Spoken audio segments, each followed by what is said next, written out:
အခုလိုကြောင့်သိန်းတောင်းချီတန်းအိမ်ကြီးကိုရောင်းချပြီးတော့တိုက်ခန်းမှာပြောင်းနေရတဲ့နေမင်းပရိသတ်များအားလုံးပဲမင်္ဂလာပါရှင်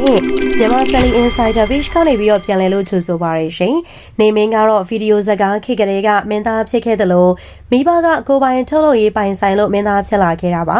အနုပညာလောကမှာတဘာဝဆန်တဲ့ဇာတ်ကားတွေကိုသာရှိုက်ကူးတာများတာကြောင့်တဘာဝမင်းသားလို့လည်းခေါ်ကြပါတယ်အနုပညာလောကမှာဆိုရင်နေမင်းတို့က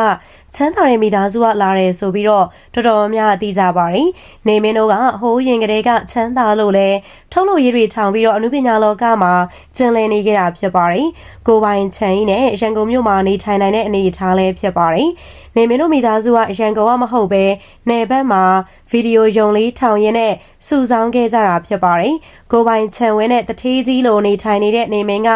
အခုဆိုရင်တော့တိုက်ခန်းနဲ့ပြောင်းနေရတာဖြစ်ပါတယ်။အရင်ကချန်ဝင်းနဲ့တထေးကြီးလိုနေခဲ့ပေမဲ့ရုတ်တရက်ဆိုသလိုတိုက်ခန်းမှာပြောင်းနေလိုက်ရလို့တချို့ကလည်းအံ့အားသင့်နေကြတာပါ။အရင်တုန်းကနေခဲ့တဲ့သိန်းတောင်းချီချန်တဲ့အိမ်ကြီးကိုရောင်းချလိုက်တာဖြစ်ပြီးတော့တိုက်ခန်းလေးမှာပြောင်းနေကြတာပါ။ဟိုးရင်ကလေးကပိုင်တဲ့နေမင်းရဲ့ကွန်ဒိုတိုက်ခန်းမှာမိသားစုလိုက်ပြောင်းနေကြတာဖြစ်ပါတယ်။အိမ်ရောင်းလိုက်ရတဲ့အကြောင်းရင်းကလည်းမင်းသားတစ်လက်ကိုဇကားထုတ်ရိုက်ပေးဖို့အရင်ကြီးလိုနေလို့ရောင်းပြစ်သွားတာဖြစ်ပါတယ်။နေမင်းကမင်းသားတင်ပေးလိုက်သူကတော့အဆိုတော်ဖြိုးမြတ်အောင်ဖြစ်ပြီးတော့ရုပ်ရှင်တကားလုံးရဲ့ကုန်ကြစည်ကသူတယောက်တည်းထုတ်ထားတာဖြစ်ပါတယ်။ဒါကြောင့်မို့လဲငွေကျပ်သွားပြီးတော့အိမ်ကိုရောင်းထုတ်တဲ့အထိကိုငွေရရှင်းနေရတာဖြစ်ပါတယ်။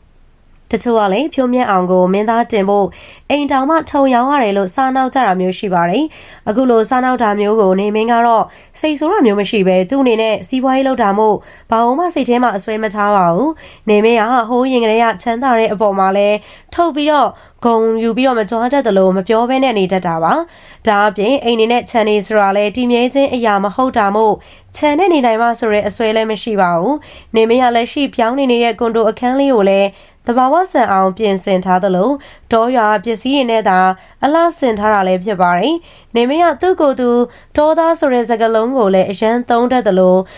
သူကတော်ရွာမှာနေထိုင်ပြီးတော့ကြီးပြင်းခဲ့ရတာကိုလည်းလုံးဝမရှက်ပါဘူး။အညာသားဖြစ်ရတာမို့အညာအသုံးဆောင်နေတဲ့မှာသာနေထိုင်ကြတာဆိုပြီးတော့အခန်းထဲမှာလည်းတက်သားအသုံးဆောင်နေအများကြီးကိုအလားဆင်ထားသေးတာဖြစ်ပါတယ်။တက်သားနဲ့လှုပ်ထားတဲ့ပစ္စည်းမျိုးစုံဆိုရင်နေမင်းရဲ့အိမ်မှာအများကြီးရှိသလိုပကြီးကားတွေနဲ့နေကျင်စရာလေးဖြစ်အောင်ပြင်ဆင်ထားတာဖြစ်ပါတယ်။နေမင်းကသူကိုယ်တိုင်မင်းသားအနေနဲ့တိမ်မလို့ချင်တော့ပဲထုတ်လို့ရင်းနေနဲ့သာအနုပညာလောကမှာယက်တည်ကျင်တော့တာဖြစ်ပါတယ်။ဒါကြောင့်မို့လဲဖြိုးမြတ်အောင်လို့နောက်ခံမရှိတဲ့သူကိုမင်းသားအနေနဲ့တင်ပေးခဲ့တာဖြစ်ပါတယ်။နေမင်းကမင်းသားလိုလည်းမနေသလိုပေါ့ပေါ့ပပနဲ့ဘကသနကင်းကင်းသာနေထိုင်တာဖြစ်ပါတယ်။ဒါအပြင်သူ့မှာချစ်သူကောင်မလေးလည်းရှိနေပြီဖြစ်တာကြောင့်ပရိသတ်တွေကိုတော့ချမပြသေးဘူး။နေမင်းကသူ့အိမ်မှာမိခင်နဲ့အတူနေထိုင်နေပြီးတော့မိခင်ကိုပြုစုဆောင်ရှောက်နေတာမို့လူပြိုကြီးနေနဲ့သာဖြစ်တန်းနေရလဲဖြစ်ပါတယ်။နေမင်းကစာအုပ်တွေအရန်ဖတ်သလိုသူ့အိမ်မှာစုထားတဲ့စာအုပ်တွေလည်းအများကြီးရှိနေတာဖြစ်ပါတယ်။